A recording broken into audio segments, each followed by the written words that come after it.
कुछ संत कहीं रहे होंगे, मूर्ति पूजा का विरोध किए, खंडन किए। जी।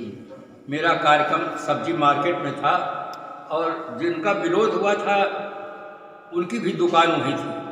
प्रवचन का कार्यक्रम समाप्त हुआ। मैंने कहा जिनको कुछ पूछना हो आश्रम में आकर पूछेंगे, समय ज़्यादा हो गया। कुछ सज्जन आए, मैं ऊपर घूम रहा था, नमस्कार किए। उन्होंने पूछा कि कबीर पंथ में मूर्ति पूजा मान्य है या नहीं। मैंने बड़े सरल ढंग से कहा कबीर पंथ बहुत विशाल है, इसमें कुछ ऐसे भी लोग हैं जो कबीर साहब की मूर्ति बनाकर पूजा करते हैं। अब कबीर साहब की मूर्ति की पूजा नहीं करते, हनुमान जी की भी करते हैं, राम जी की भी करते हैं, कृष्ण भगवान की करते हैं।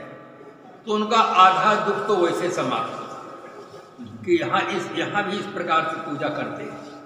फिर मैंने उनसे एक प्रश्न किया कि मान लीजिए आपके दो बच्चे हैं, एक बच्चा आपका फोटो निकाल लिया, मंदिर में रख दिया, पूजा करता है, प्रार्थना करता है, भोग लगाता है, अब आपकी कुछ भी नहीं करता है।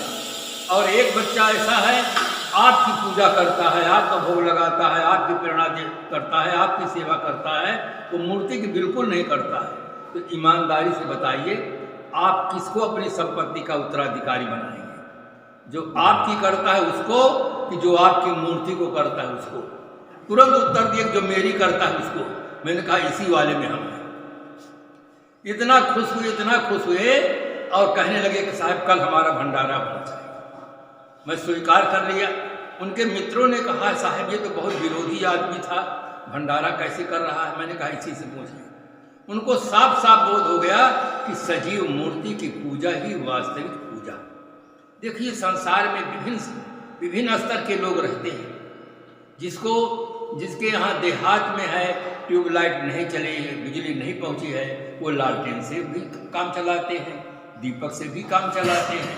इसी प्रकार से जिनको संत नहीं मिले, सदगुरु नहीं मिले हैं, तो वे मूर्ति पूजा करके भी अपना काम चलाते हैं। तो इस प्रकार से आदमी को समता पूर्वक व्यवहार देना चाहिए। सजीव मूर्ति आपको विरोधजनक बात न करके सदगुरु कबीर साहब के चिंतन में देखिए। उन्होंने कहा पूरब दिशा हरि को बासा, पश्चिम अल्लाह मुकामा, दिल में खो दिलय में खोजो इहे करीमा रामा। कबीर साहब राम को भी मानते हैं, भगवान को भी मानते हैं, किंतु बाहर नहीं भीतर में।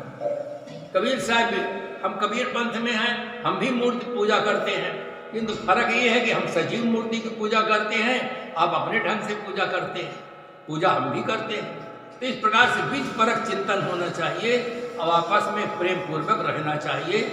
धीरे धीरे रेमना धीरे सब कुछ हो। धीरे धीरे सत्संग सुनते समझते फिर व्यक्ति को जब बोध हो जाता है तब फिर उनके जीवन में परिवर्तन होता है। कबीर साहब मानते हैं सजीव मूर्ति की पूजा, सदगुरु संतों की उपासना, महाराज श्री राम हमारे पूर्वज हैं और आदर्श हैं। उनके आदर्शों की आज बहुत बड़ी जरूरत है। अगर उनके आदर्शों को लोग लेकर जीवन जीते तो गृहस्थी में बहुत कुछ उन्नत करते और बहुत कुछ सुव्यवस्था होती, शांति होती। एक बार एक आदमी कहने लगा कि 2 बच्चे बस डॉक्टर की सलाह मानिए। मैं तुरंत कहा कि 2 बच्चे बस महाराज श्री राम की सलाह मानिए। डॉक्टर की सलाह का क्या महत्व है? 2 बच्चे हो, 4 बच्चे उनके खुद होते हैं और उनके सलाह से नसबंदी ऑपरेशन हो। 2 बच्चे बस महाराज श्री राम की सलाह मानिए, संयम से जीवन। तो इस प्रकार से उनके आदर्शों की जरूरत है। हमारे चिंतन में परिवर्तन की आवश्यकता है।